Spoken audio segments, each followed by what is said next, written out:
کیا میرا اللہ ہے، پھر بھی نہ رکھ ایک روزے کی قیمت جو ان 8 دنوں میں رکھیں، اللہ کہہ رہے 365 روزے۔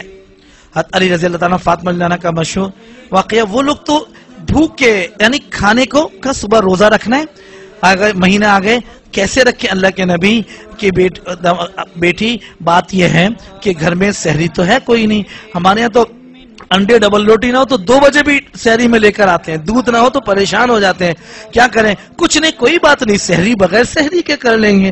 یہ بتا کہ سحری روزے کے لیے سحری ضروری تو نہیں ہے نا، ہو تو سنت ہے، نہ ہو تو کیا کریں؟ کوئی بات نہیں۔ فاطمہ اللہ کے نبی کی لاڈلی بیٹی، جنت کی ہماری ہزاروں لاکھوں اربوں کھربوں بیٹیاں جتنی پیدا ہوئی قیامت تک ہوں گی، اللہ کی قسم سب بھی قربان ہو تو ایک فاطمہ کا مقابلہ نہیں ہو سکتا، جس اللہ نے خود کہا کہ میں نے تمہاری بیٹیاں خوش ہوتی ہیں نئے کپڑے پہن کر، تمہاری بیٹیاں خوش ہوتی ہیں سونے کے تاج پہن کر۔ سنو سنو، میں اپنے نبی کی بیٹی کو جنت کی عورتوں کے تاج پہنا کر سردار بنا دیتا ہوں۔ یہ قیمت ملی کسی کو آج تک؟ نہ ملی۔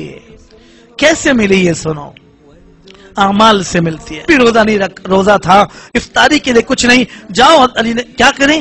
کہا کیا دیکھتے ہو؟ یہ 4 کھجوریں اٹھا کر اس کو دے دی، ایک بھی نہ بچا۔ روزہ کس سے کھولیں گے فاطمہ؟ کوئی بات نہیں، پانی ہے نا، روزہ کھول لیا۔ رات میں پھر مشورہ کیا صبح روزہ کیسے رکھیں، گھر میں سحری تو کل بھی نہیں کی تھی، افطاری کچھ ہوئی نہیں، کوئی بات نہیں، آپ صبح پھر جائیے گا محنت کر لینا۔ اوہ افطاری بغیر افطاری کی، سحری بغیر سحری کی ہوئی تھی، صبح پھر دسترخوان تو بچھا تھا۔ علی اور فاطمہ اٹھے ضرور تھے سحری میں، ہماری طرح تو یہ چلو اور کچھ نہیں تو دودھ کا گلاس ہی لے لو۔ ارے سحری کا وقت ہوا، اس میں بھی تہجد پڑھ کے وقت ختم کیا، سحری کا کام پانی پیا اور سحری ختم کی نفل پڑھ کر۔ اوہ صبح چلے گئے یہودی کے پاس، ابھی چلو اچھا جی آج تو ہمت نہیں ہے، کل محنت کر لوں گا، چکر آ رہے ہیں، 2 دن سے بھوکا ہوں۔ یہودی نے کہا ارے تم بھوکے ہو اور کھانے کو روٹی نہیں، پھر بھی روزہ رکھ لیا۔ تجھے کیا پتا اس ایک روزے پر جو ملے گا وہ 10 سال پیٹ بھر کر نہیں مل سکتا۔ وہ کھا کر اچھا لے جا، ادھار کلا کے مزدوری کر لینا، ایڈوانس پیمنٹ کر دے۔ وہ لے کر گئے، گھر میں پہنچے، اللہ کو بھی امتحان لینا تھا، ہم جیسے پتھر دلوں کو بتانے کے لیے جن کے گھروں میں 10 کلو گوشت پڑا ہو، زبردست قسم کے سموسے چیزیں پڑی ہوں اور ڈیپ فریزر فل ہوئے پڑے ہوں، فرائی آئٹم پڑے ہوں، اللہ کہہ رہے تم سب کچھ ہونے پر نہیں اٹھتے ہو۔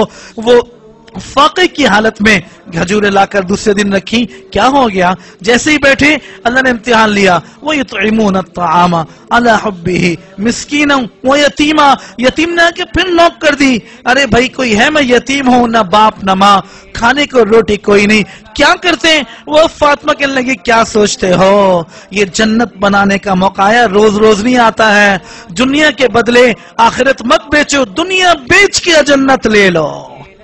اور یہ دے کر وہ کھجوریں بھی دے دی۔ کہنا بہت آسان ہے، سچ بات یہ تو پانی کی پیاس ہونا اس میں لگ پتا جاتا ہے۔ وہ جا کر دیا، اور 3 دن اللہ کی شان اسی طرح ہوا، اور جانے کے بعد اس دن روزے پر کون آیا؟ مسکین ایک یتیم آ گیا، یتیم اسیرا، ایک وہ قیدی آ گیا۔ قیدی نے کہا ابھی جیل سے چھٹ کر آیا ہوں، کچھ نہیں کھایا، بھوکا ننگا ہوں۔ اچھا کوئی بات، اس دن بھی دیا۔ اللہ نے جبرائیل کو اتارا اور یہ قرآن کی آیتیں اتار کر کہا اے نبی تو اگر میں نے تجھے نبیوں کا سرد بنا دیا، جنت ایسے ہی تھوڑی ملتی ہے، محنت مشقت ہو نہیں، بس دنیا میں زندگیاں برباد کی ہیں۔ میں تیرے بیٹوں نواسوں کو بھی کیا خوبصورت گھرانہ بنا، ایمان اعمال سے۔ فاقے والا گھر، بد نصیب گھر وہ نہیں ہے جس میں پردے لٹکانے کو نہ ہو، جس میں ڈیکوریشن پیس پورے نہ ہو، جس کی پریزنٹیشن اچھی نہ ہو۔ نہیں، میرے اللہ کے ہاں بد نصیب گھر وہ ہے جس میں اللہ کو راضی نہ کیا جاتا ہو۔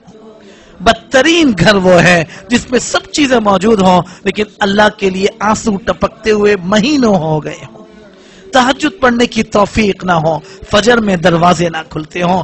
اس لیے اللہ نے کہا یہ ذی الحج کا مہینہ دے رہا ہوں، اس کی قدر کر لو۔